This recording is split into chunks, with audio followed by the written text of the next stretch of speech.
तो मुगल काल की प्रशासनिक व्यवस्था के बारे में हम लोग आज जानने वाले हैं।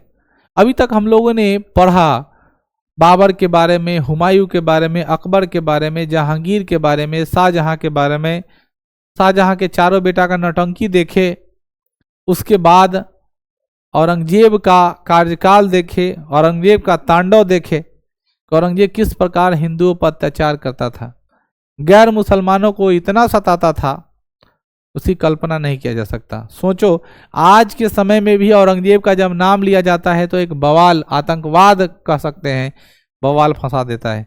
वो औरंगजेब अगर आज के समय में जिंदा होता तो कितना बवाल फंसाता, इतनी ज्यादा उसके अंदर, ठीक है ना। यहाँ पे लिखता है कि मुगल प्रशासनिक व्यवस्था के बारे में महत्वपूर्ण जानकारी अबुल फजल की रचना आईने अकबरी से मिलता है, जो अबुल फजल की आत्मकथा है। अबुल फजल की आत्मकथा का क्या नाम है? आईने अकबरी, जो आपको पढ़ाया था तीसरा भाग। कौन सा भाग? तीसरे भाग। आईने अकबरी जो है, जो अबुल फजल लिखा है अकबरनामा, अकबरनामा का तीसरा भाग क्या कहलाता है? आईने अकबरी कहलाता है। मुगल कालीन प्रशासनिक व्यवस्था में तुर्क एवं मंगोल दोनों का प्रभाव दिखाई पड़ता था। मुगल प्रशासनिक व्यवस्था का वास्तविक शुरुआत अकबर के शासनकाल को माना जाता है। अकबर ने अपने आप को जिल्ले इलाही की उपाधि धारण किया, जिसका अर्थ होता है ईश्वर का प्रतिनिधि। सुन रहे हो? अकबर ने क्या बताया अपने आप को? जिल्ले इलाही। एक बोला है जिंदा पीर। जिंदा पीर किसने कहा है अपने आप को? औरंगजेब। लेकिन अकबर ने अपने आप को क्या कहा? जिल्ले इलाही कहा जाता है। मुगल प्रशासनिक व्यवस्था की वास्तविक शुरुआत अकबर के द्वारा ही किया गया था, क्योंकि बाबर बहुत क्या करता, 1556 से 1560 एकदम छोटा कार्यकाल था, वो तो लड़ना ही में रह गया और उसी कहानी खत्म। हुमायूं का कार्यकाल तुम देखिए, वो भगंतरू वाला है, ईरान भाग गया था, तो लड़का हो गया अकबर, तैयो ससुरा यहाँ नहीं था। बात समझ में? इतना ज्यादा डर रहा था किससे? अफगानी लोगों से, शेर शाह से। तब वो आया, फिर कार्यकाल बढ़ा, फिर किसका आ गया? अकबर का। मर गया बेचारा, पुस्तकालय से ढुलक गया, कहानी खत्म। दीप पनाह, ठीक है ना, पुस्तकालय से लुढ़का, उसकी कहानी खत्म हो गई। अब जब वो मरा, उसके बाद बाबर को बड़ा कमी उम्र में लोड पड़ गया, लेकिन मजबूत हो गया, सशक्त हो गया, चूंकि वो अपने पिता के नेतृत्व में एक आध बार लड़ाई लड़ा था, अनुभव उसको हुआ। फिर देखो महान बनता चला गया, प्रशासनिक व्यवस्था का व्यवस्था किया। अकबर का शासन व्यवस्था सुलह कुल के सिद्धांत पर स्थायी था, जिसकी चर्चा अबुल फजल ने किया है। अकबर की शासन पद्धति विशेषता शेर शाह की शासन पद्धति पर आधारित था, या उससे क्या था? प्रभावित। उसके दिमाग में सेटल हो गया था कि जैसे शेर शाह काम किया वैसे ही हम भी काम करेंगे, क्योंकि शेर शाह जो है हुमायूं का नींव हिला के रख दिया। सोच रहे हो कि राजा को सिंहासन छोड़ के भाग जाना पड़े, ये आसान बात नहीं है। बादशाह प्रधान सेनापति न्याय व्यवस्था का सर्वोच्च अधिकारी और इस्लाम का संरक्षक होता था। इस्लाम का संरक्षक होता था जो बादशाह होता था, वो इस्लाम के बारे में लगातार सोचता था। यानी तुम कह सकते हो कि अगर आज कोई मुसलमान कहे कि भारत पर अपना इस्लाम का पताका लहराएंगे और कोई हिंदू कहे हम नहीं लहरने देंगे, ये सब उसका भूल है, क्योंकि ये बहुत पहले ही लहराया जा चुका है।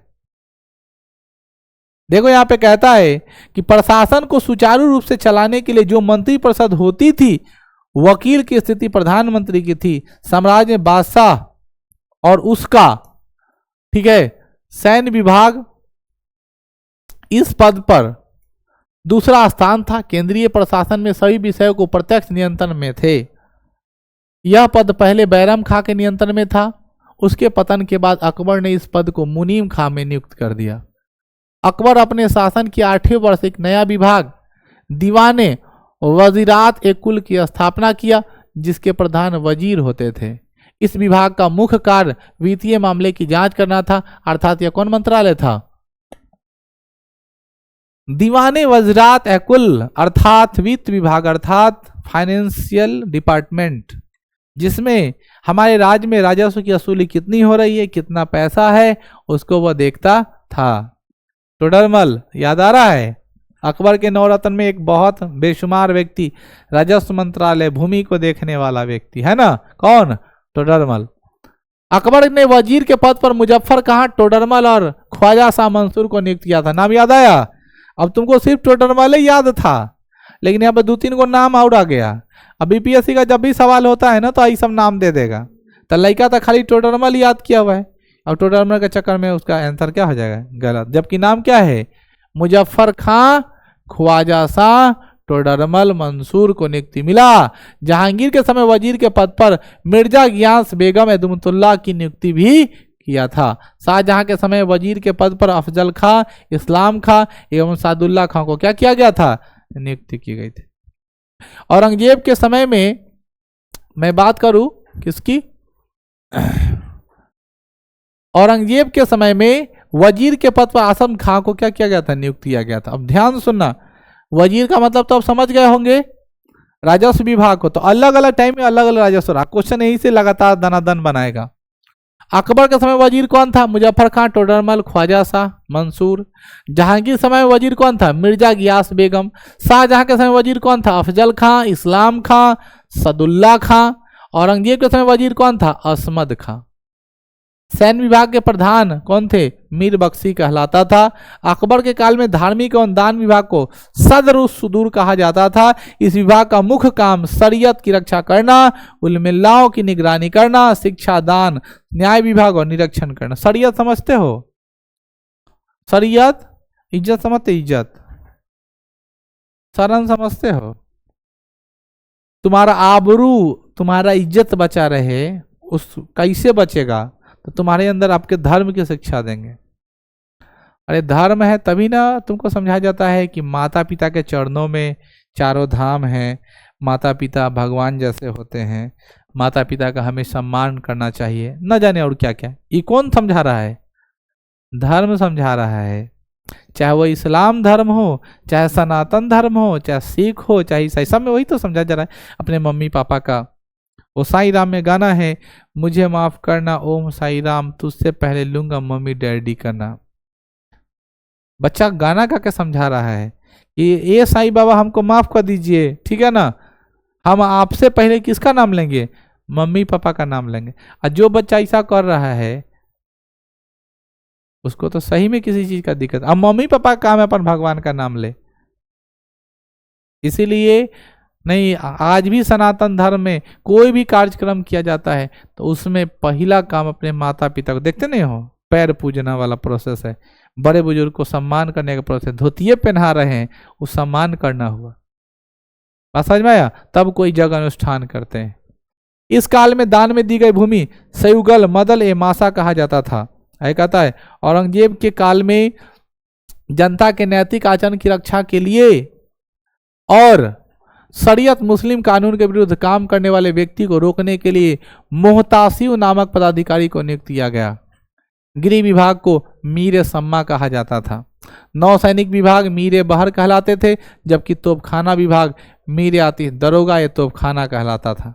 मुगल काल में महालेखाकार को मुस्तौफी एवं राजस्व सचिव को मुशर्रिफ, सूचना अधिकारी को वाखिया नवीस कहा जाता था।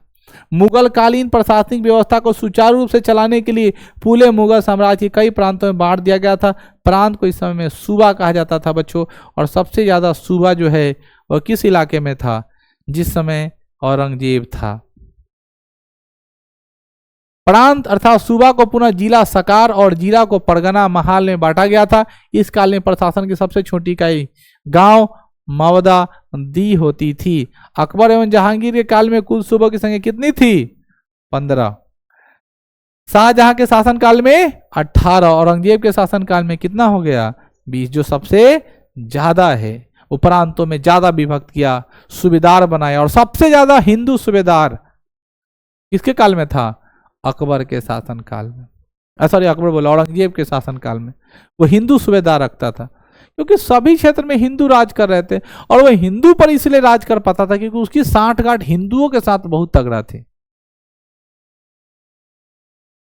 आज भी बड़ी अभद्र वर्ड के साथ किसी हिंदू का नाम लिया जाता है जो अपने धर्म के प्रति कुछ बोल देते हैं। वो आज से थोड़े, बहुत पहले से। अगर ये जैसे लोग, जय सिंह जैसे राजा लोग अगर नहीं होते तो हमको नहीं लगता है कि किसी मुस्लिम आक्रमणकारी के द्वारा किसी हिंदू आक्रमण किया जाता। यहाँ पे क्या लिखता है बच्चों, देखो, मुगल काल में प्रांत सूबा प्रशासन की प्रांतपति सूबेदार के द्वारा चलाता गया। प्रांतीय सूबेदार को सहायता देने के लिए क्या होता था, एक परिषद होता था। इस प्रकार आप देख पा रहे हो कि इसके शासन व्यवस्था के काल में ऐसी व्यवस्था बनाई गई थी। इस समय गांव का प्रशासन खुद मुकदमा चौधरी पटवारी के द्वारा ही किया जाता था। आप लोग पंच परमेश्वर कहानी सुने होंगे, उसमें अलगू चौधरी रहता है, आप लोग शायद नहीं सुने होंगे। सुने हो? जुम्मन शेख, ठीक है ना, अलगू चौधरी। आप लोग के टाइम में होता था क्या ये सिलेबस?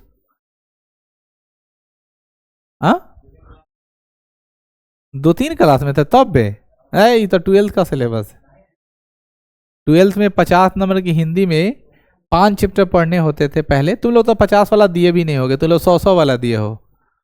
50 पहले होती थी 150 की इंग्लिश 50 की हिंदी, या 150 की इंग्लिश 50 की हिंदी, या 150 की हिंदी 50 की उर्दू, या 150 की उर्दू 50 की इंग्लिश, ऐसी व्यवस्था थी। अब कोई भी लिटरेचर लीजिए 100 नंबर का, जैसे 100 का अंग्रेजी, 100 का हिंदी, 100 का उर्दू, 100 का अंग्रेजी, ऐसे कर दिया। 50 वाला झंझट ही हटा दिया। तो 50 नंबर वाले हिंदी में पढ़ना होता था। पहला चैप्टर पंच परमेश्वर, फिर पढ़ना पड़ता था गौड़ा, फिर पढ़ना पड़ता था मंगर, फिर पढ़ना पड़ता था ठिठुरता हुआ गणतंत्र। बहुत अच्छी कहानी थी। हमको तो आज भी सिलेबस याद है, वो सिलेबस से हट गया। ठीक है। 50 नंबर की अंग्रेजी की सिलेबस होते इफ डेफोडिल्स कविता होता था, ठीक है ना, द सोल्जर, ये सारी कविताएं होती थी। अगर आप इसको याद कर लेते थे, आपको इको ECHO, बस यही सिलेबस था। प्रीपोजिशन पूछता था, रिमूवल टू पूछता था, रीराइट करने का सेंटेंस पूछता था, 2 एंटोनिम्स पूछ लिया, 2 साइनोनिम्स पूछ लिया, 50 नंबर का सिलेबस खत्म। तो लड़का 50 नंबर का अंग्रेजी में लाता था 48 को 46 को, ऐसा सिलेबस था, लेकिन हटा दिया। 3 घंटा में हम 50 नंबर का अंग्रेजी का सिलेबस पहले खत्म कर देते थे। एग्जाम से पहले हूँ कोई आ गया तो बता देते थे। तो पहले ना बच्चा लोग अंग्रेजी पढ़ता ही नहीं था, साइंस पढ़ने वाला लड़का। ये सिलेबस बहुत इजी था, समझ के काम चला। लेकिन अब टफ हो गया, अब मजबूरी है पढ़ना। हालांकि ये पढ़िएगा कहाँ पढ़ता है, वो आ रहा है और जा रहा है, पढ़ता कहाँ है। मुगल काल की राजस्व में मुख्य स्रोत भू राजस्व का व्यवस्था था। नहीं देखते तो इस समय गांव का प्रशासन मुकदमा चौधरी पटवारी के द्वारा किया जाता था। मुगल काल में राजस्व का मुख्य स्रोत भू राजस्व व्यवस्था था। अकबर के शासनकाल में 15वें वर्ष राजस्व के क्षेत्र में 1570-71 ईस्वी में एक नई प्रणाली जब्ती प्रणाली की शुरुआत की, जिसमें भूमि की परमाइशा एवं फसल के पैदावार के आधार पर करों का निर्धारण किया जाता था।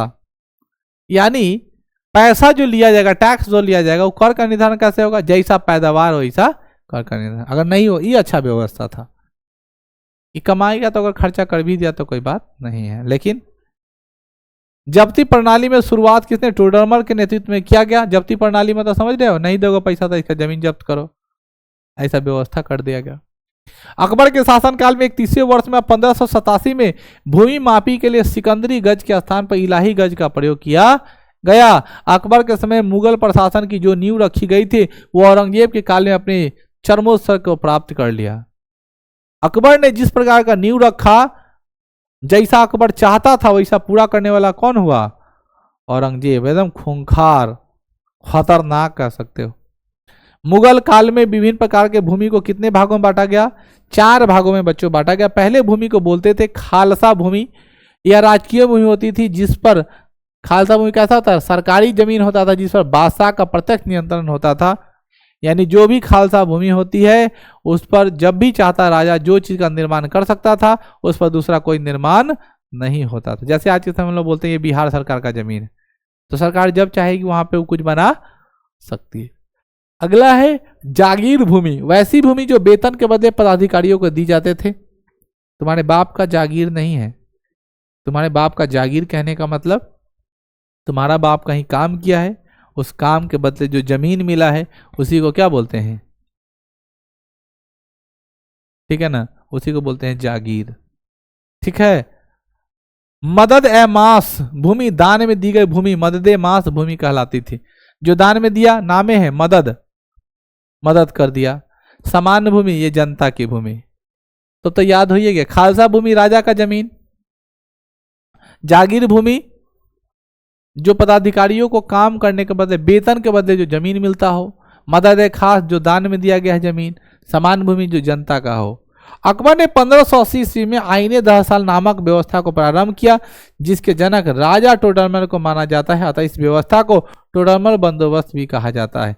आईने 10 साल के तहत किसी भूमि को 4 भागों में बांटा गया है। यही किताब में आप लोग पढ़ते होइएगा जो 12th में पढ़ा थे। 12th के आपको एनसीईआरटी में मिल जाएगा। आईने अकबरी में भूमि को कितने भागों में बांटा गया है, 4 भागों में। और वो भी भूमि 4 भागों में बांटा गया, लेकिन वो भूमि दूसरा है, ये भूमि दूसरा है।